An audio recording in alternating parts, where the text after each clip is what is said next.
The rainy evening. The rain was falling heavily outside. A young man named Adam sat alone in his small apartment. His phone was in his hand, but the screen stayed dark. No calls, no messages. No one remembered him anymore. Adam looked at an old photo of his mother and smiled sadly. "She always believed in me," he whispered. But now, she was gone. The forgotten promise. Years ago, Adam promised his mother something. He promised he would become successful and buy her a beautiful house. His mother worked day and night washing clothes for rich families. Her hands were always tired, but her smile never disappeared. "Don't worry about me," she used to say. "Just become a good man." Adam wanted to make her proud.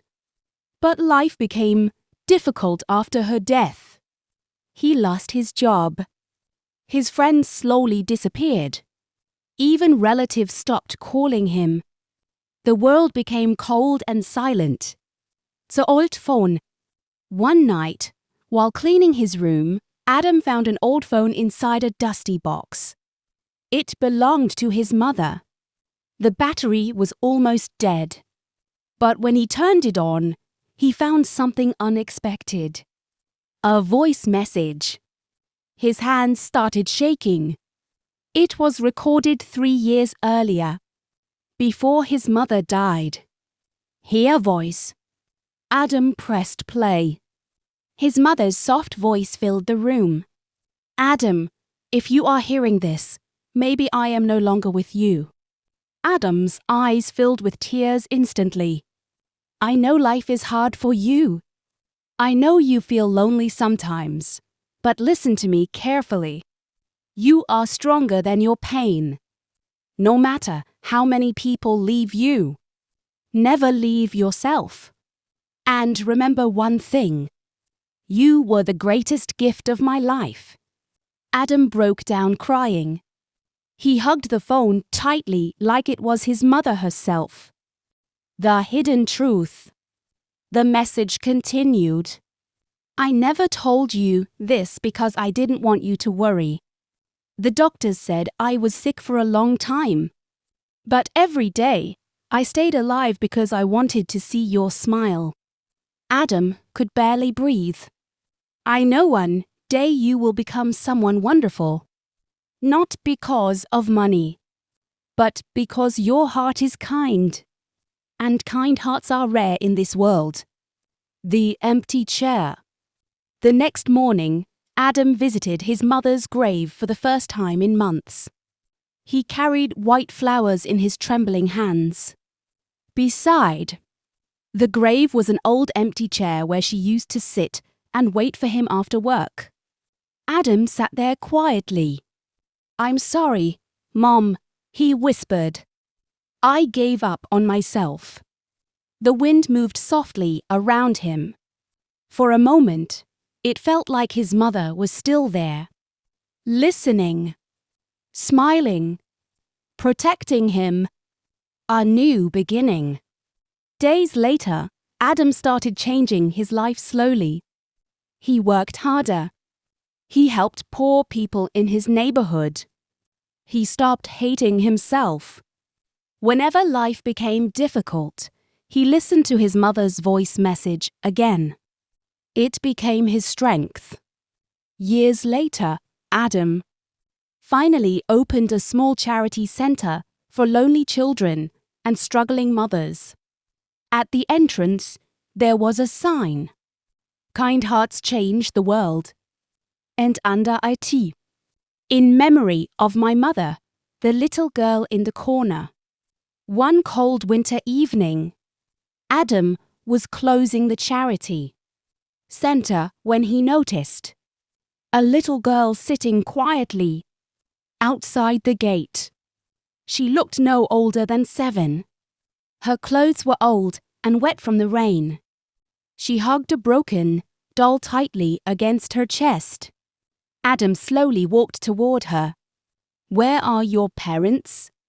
he asked gently. The little girl lowered her head. My mother said she would come back, she whispered. But she never did. Those words hit Adam deeply. Because once upon a time, he had waited too. The name she couldn't forget. Adam brought the little girl inside and gave her warm food. She ate slowly, as if she was afraid the food would disappear. "What's your name?" Adam asked. "Lily," she answered softly. "And your mother?" Lily's eyes filled with tears. Her name was Sarah. Adam froze for a moment. Zara. That was the same name as the woman who used to work with his mother years ago. A kind single mother who struggled every day but always protected her daughter. Could it really be the same person? The old photograph. That night, Adam searched through old boxes in storage. After hours of searching, he finally found an old photograph. In the picture, his mother stood beside another smiling woman holding a tiny baby girl. On the back of the photo, his mother had written, "Me and Sarah, two mothers fighting life together." Adam looked at the baby in the photo. "It was Lily." His heart began to ache. What happened to Sarah? Why was Lily alone? The hospital visit. The next day, Adam started searching for answers. After many questions and long hours, he finally found information about Sarah. She was in a hospital across the city. Very sick, very weak, and completely alone. Adam immediately went there. When Sarah saw him, tears rolled down her face.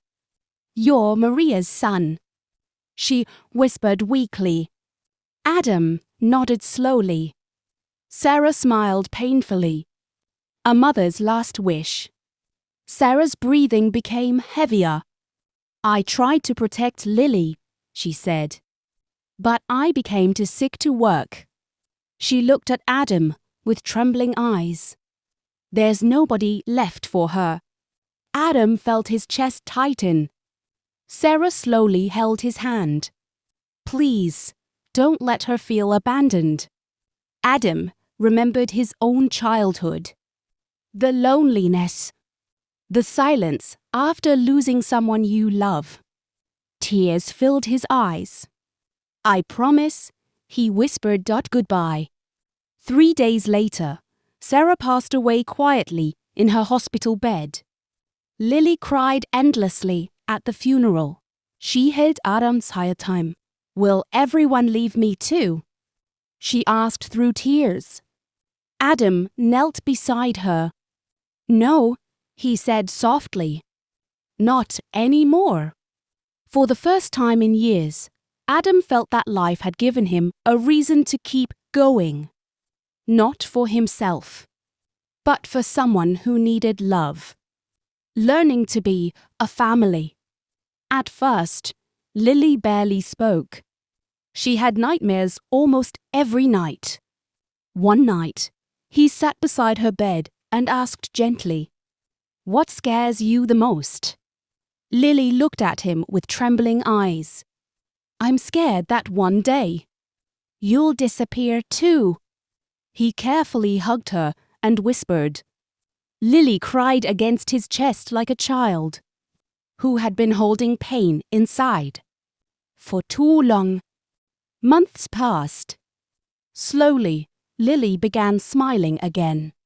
On her 8th birthday, Adam decorated the charity center with balloons and lights. All the children sang for her happily. But Lily suddenly became quiet during the celebration. Adam turned away for a moment because tears filled his eyes instantly. That night, Lily gave Adam a small handmade card.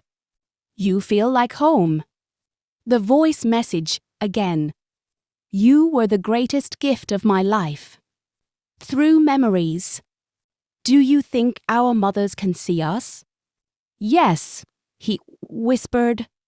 And every night before sleeping, Lily still whispered the same words to Adam. Good night. D-A-D.